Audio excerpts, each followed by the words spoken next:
Y pensar que todo empieza, a veces, con tan poco, con una corazonada, con un susurro que apenas se distingue del viento en los campos de trigo.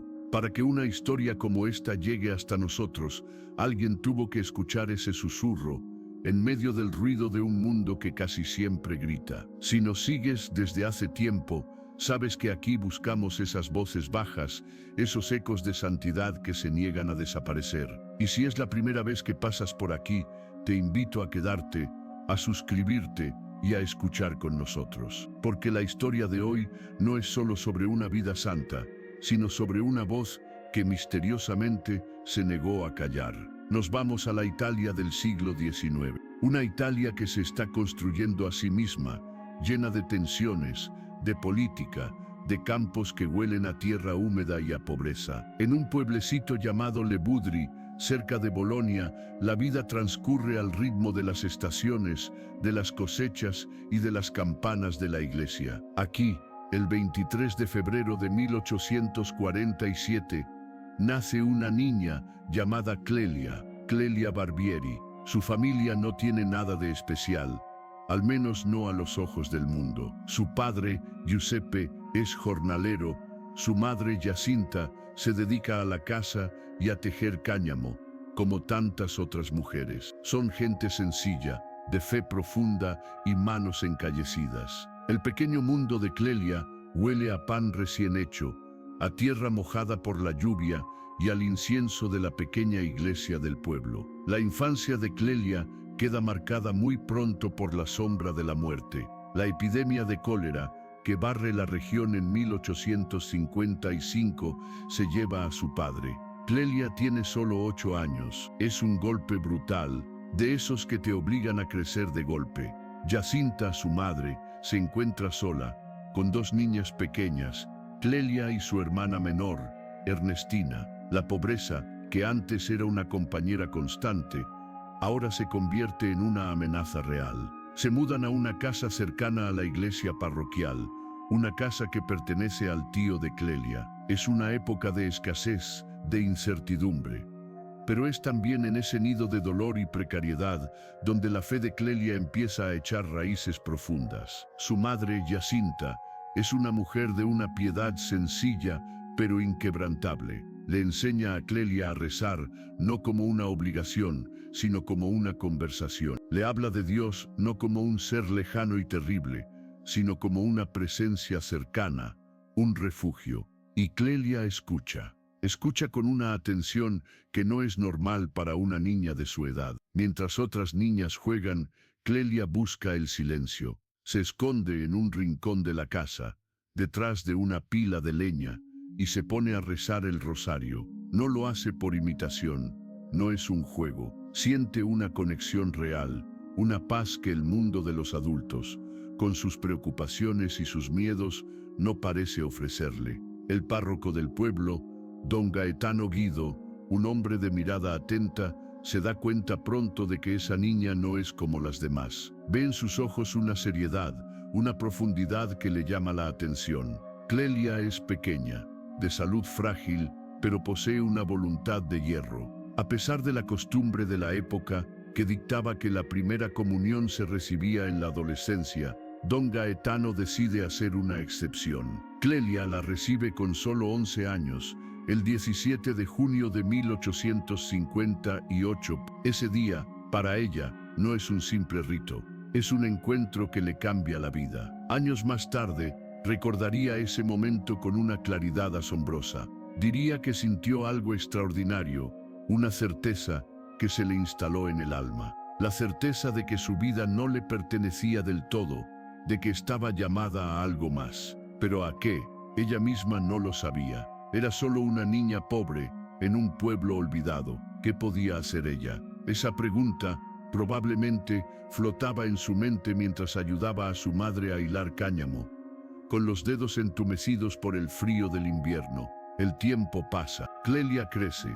Se convierte en una joven discreta, trabajadora. Su vida es una rutina de trabajo manual y oración. Ayuda en casa, hila, cose y en su tiempo libre, en lugar de buscar las diversiones propias de su edad, se dedica a enseñar el catecismo a los niños más pequeños del pueblo. Lo hace con una paciencia y una dulzura que desarman. Los niños la adoran, se sientan a su alrededor, en el suelo de la sacristía, y la escuchan hablar de Dios con palabras sencillas, con ejemplos que sacaba de la vida del campo, de las flores, de los animales. Su presencia en la parroquia se vuelve indispensable. No tiene ningún cargo oficial, pero es el alma del lugar. Si alguien está enfermo, Clelia va a visitarlo. Si una familia no tiene qué comer, Clelia comparte lo poco que tiene. Se convierte en una referencia para la gente del pueblo, y todo lo hace con una naturalidad pasmosa, sin buscar reconocimiento, sin darse ninguna importancia. Es simplemente su manera de ser, su manera de vivir esa fe que ardía en su interior. Pero dentro de ella, la inquietud crece. Siente que Dios le pide algo más, algo que no termina de definir. En esa época, para una joven piadosa, el camino parecía trazado, entrar en un convento. Pero Clelia siente que esa no es su vía. Le atrae la vida contemplativa, pero al mismo tiempo siente un impulso irrefrenable de estar en medio de la gente, de ayudar, de consolar. Es una contradicción que la atormenta. ¿Cómo unir la oración y la acción, el silencio del claustro y el ruido del mundo? Un día, mientras reza, siente una inspiración, una idea que al principio le parece una locura. ¿Y si pudiera crear algo nuevo? Una comunidad de mujeres que vivieran en el mundo, sin clausura, dedicadas a la oración y al servicio de los más necesitados de su pueblo. Una comunidad que fuera como una familia, unida por el amor a Dios y a los pobres. La idea es revolucionaria para la época. Una comunidad religiosa sin un fundador con prestigio, sin recursos, dirigida por una simple campesina sin estudios. Era impensable. Clelia comparte su idea con don Gaetano. El párroco, que la conoce bien, no la descarta. Ve en esa joven una sabiduría y una determinación que no son comunes. Pero también ve las dificultades, son enormes. No tienen dinero, no tienen apoyos, no tienen ni siquiera una casa donde empezar. Solo tienen fe. Junto a Clelia se reúnen otras 3 jóvenes del pueblo, Orsola, Violante y Teodora. Son chicas como ella, sencillas, trabajadoras, con el mismo deseo de entregar su vida a Dios y a los demás. Se empiezan a encontrar en una habitación alquilada, un espacio pobre y desnudo. No tienen nada. Su único tesoro es la Eucaristía, que don Gaetano les permite tener en esa humilde morada. Así, el 1 de mayo de 1868 nace lo que más tarde se conocerá como la Congregación de la Suore Minime della Dolorata.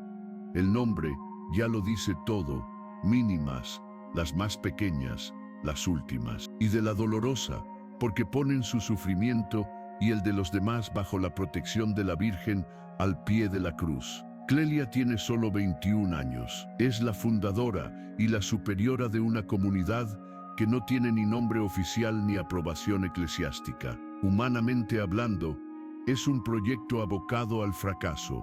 Los comienzos son durísimos. Viven de la caridad y de su propio trabajo.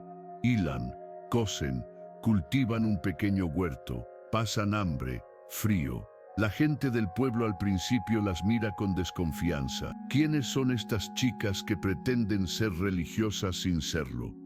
Algunos las critican, otros se burlan. Las llaman las monjas de don Gaetano, con un punto de sorna. Pero ellas no se desaniman. Siguen con su vida de oración intensa y de servicio incansable. Se dedican a la educación de los niños, a la asistencia a los enfermos, a la catequesis. Su casa se convierte en un faro de esperanza en medio de la pobreza material y espiritual del pueblo. Clelia es el pilar de la pequeña comunidad. A pesar de su juventud, demuestra una madurez y un liderazgo sorprendentes. Gobierna con dulzura, pero con firmeza. Es exigente consigo misma antes que con las demás. Les enseña a sus compañeras a encontrar a Dios en las tareas más humildes, en la cocina, en el campo, al lado de la cama de un moribundo.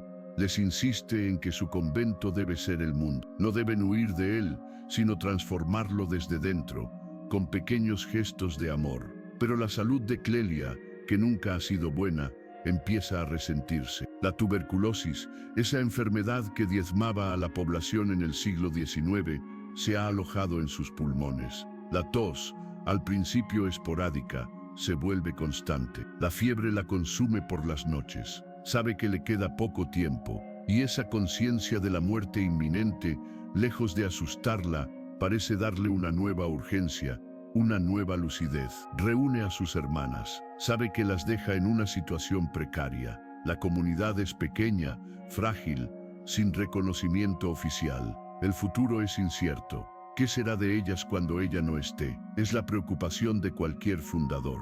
Pero Clelia tiene una fe que va más allá de los cálculos humanos. Las mira, una a una, con sus ojos grandes y profundos, ya empañados por la enfermedad, y les hace una promesa que en ese momento debe haber sonado extraña, casi delirante.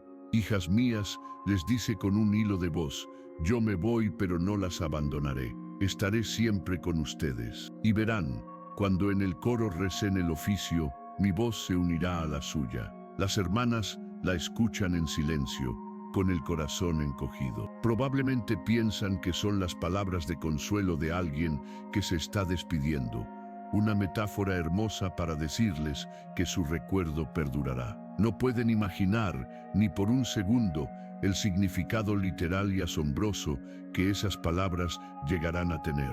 Clelia Barbieri muere el 13 de julio de 1870. Tiene solo 23 años. Su vida ha sido un suspiro, una estrella fugaz que ha brillado intensamente en el pequeño firmamento de Le Boudry. Su muerte es un golpe terrible para la pequeña comunidad. Han perdido a su fundadora, a su guía, a su hermana. Ahora están solas. La incertidumbre se cierne sobre ellas como una nube oscura. Parece el final de un sueño hermoso pero efímero. Las hermanas siguen adelante, aferrándose a su recuerdo y a sus enseñanzas. Continúan con su vida de oración y trabajo, con la rutina que Clelia les había marcado. Rezan juntas en el pequeño coro de su casa.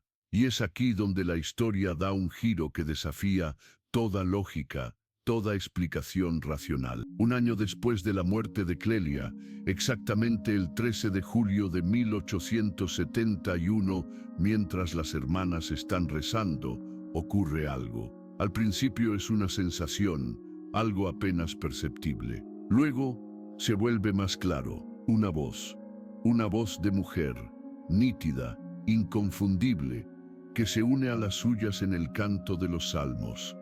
No es una voz que viene de fuera, ni de dentro de sus cabezas. Es una voz que está ahí, en el aire, en el espacio del coro. Una voz que tiene un timbre particular, un tono que algunas de las hermanas más ancianas, las que conocieron a Clelia, reconocen con un escalofrío. Es la voz de Clelia. La primera reacción es de desconcierto, de miedo incluso. Se miran unas a otras, con los ojos muy abiertos. ¿Lo han oído todas o este es una alucinación colectiva? Dejan de cantar y la voz también calla. Reanudan la oración, con el corazón latiendo a 1000 por hora, y la voz vuelve a unirse a ellas, clara, perfectamente afinada. No hay duda, está ahí. El fenómeno se repite, día tras día. A veces, la voz es potente, como la de una solista que guía al coro. Otras veces es un susurro, un acompañamiento discreto. A veces canta, a veces recita los salmos. No sigue un patrón fijo, aparece y desaparece sin previo aviso, pero siempre está ahí, como una presencia invisible pero audible. Las hermanas se acostumbran a ella. El miedo inicial da paso a una sensación de consuelo, de asombro reverente. Clelia ha cumplido su promesa. No las ha abandonado. Su voz, desde el cielo, sigue rezando con ellas. La noticia, inevitablemente, trasciende los muros de la pequeña casa. Al principio, se recibe con escepticismo. Las autoridades eclesiásticas son prudentes, como deben serlo. Se abren investigaciones. Vienen teólogos, científicos, escépticos. Examinan el coro. Las paredes buscan micrófonos ocultos, cualquier truco que pueda explicar el fenómeno. No encuentran nada. Interrogan a las monjas por separado durante horas. Buscan contradicciones, signos de histeria colectiva. Pero los testimonios son coherentes, serenos. Visitantes de todas partes empiezan a llegar a Le Boudry, atraídos por la increíble historia. Algunos entran en el coro con la actitud de quien va a desenmascarar un fraude, y salen pálidos, conmovidos, porque ellos también la han oído. Obispos, sacerdotes, laicos, creyentes y no creyentes. Cientos, miles de personas a lo largo de los años atestiguan haber escuchado esa voz misteriosa. Una voz que no tiene una fuente física, que parece nacer del propio aire. Este fenómeno no es un eco del pasado, algo que se perdió en el tiempo. Ha continuado durante más de un siglo, con distinta intensidad. En diferentes momentos, la voz se ha seguido manifestando. Acompaña a las hermanas en la liturgia, pero también se dice que aparece en momentos de dificultad para la congregación, como una señal de aliento, una confirmación de que su fundadora sigue velando por ellas. Es un milagro que no cura un cuerpo, sino que sostiene una comunidad. Un milagro discreto, casi íntimo, pero persistente. ¿Qué nos dice una historia así? Quizás te estés preguntando sobre la veracidad, sobre las posibles explicaciones, y es natural hacerlo. Pero si nos quedamos solo en eso, quizás perdemos el mensaje más profundo. La historia de Clelia Barbieri no es solo la historia de una voz paranormal. Es la historia de cómo la pequeñez, la humildad, puede convertirse en un canal para algo inmenso. Clelia no hizo nada de lo que el mundo considera importante. No escribió grandes tratados de teología, no fundó hospitales famosos, no tuvo visiones espectaculares que movilizaran multitudes. Su vida fue un tejido de pequeños actos de amor. Enseñar a un niño a persignarse, visitar a un anciano solitario, compartir un trozo de pan.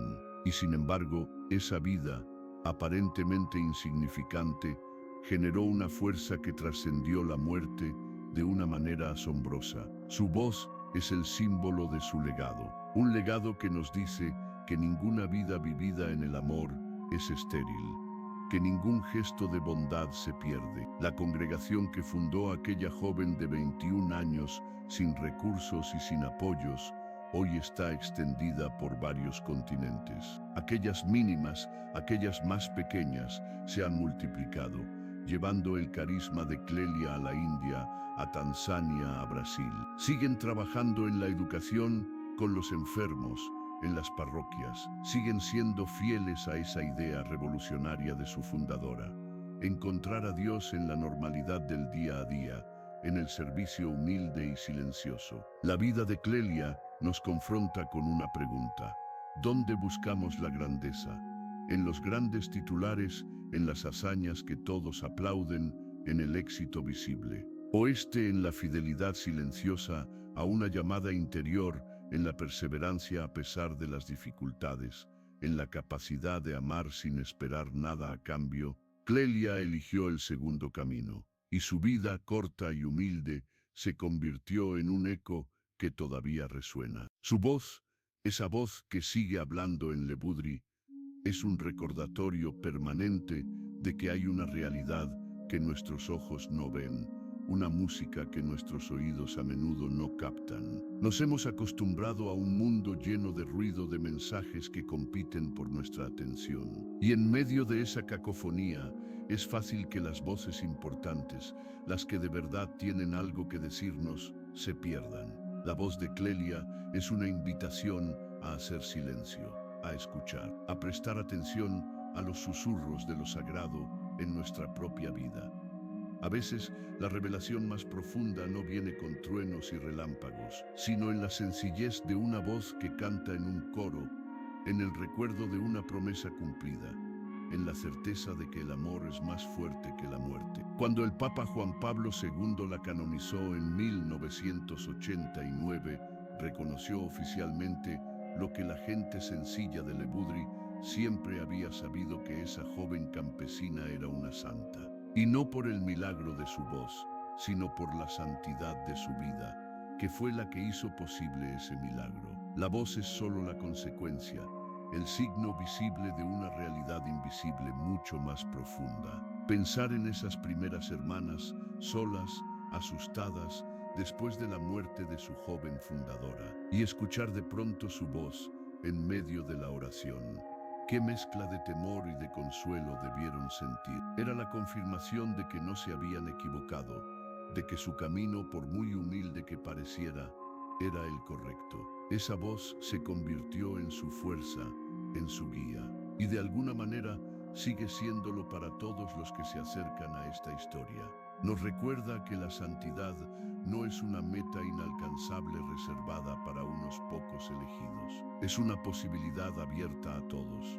Empieza en lo pequeño, en lo cotidiano. Empieza con una decisión, la de tomarse en serio esa llamada interior, ese susurro que todos en algún momento hemos sentido. Clelia Barbieri lo escuchó en el silencio de su pueblo, y su respuesta, humilde pero total, sigue resonando hoy, no solo en los muros de un convento en Italia, sino en el corazón de todos aquellos que buscan un sentido que vaya más allá de lo visible. Su historia nos deja con esa pregunta flotando en el aire. ¿Qué voces estamos escuchando nosotros? ¿Y qué voces estamos dejando que se ahoguen en el ruido de nuestra vida? Si esta historia te ha tocado de alguna manera, compártela. A veces, una historia como esta es justo lo que alguien necesita escuchar. Y si aún no lo has hecho, suscríbete para que sigamos descubriendo juntos estas vidas que, como la de Clelia, nos recuerdan que el cielo a veces nos habla en un susurro.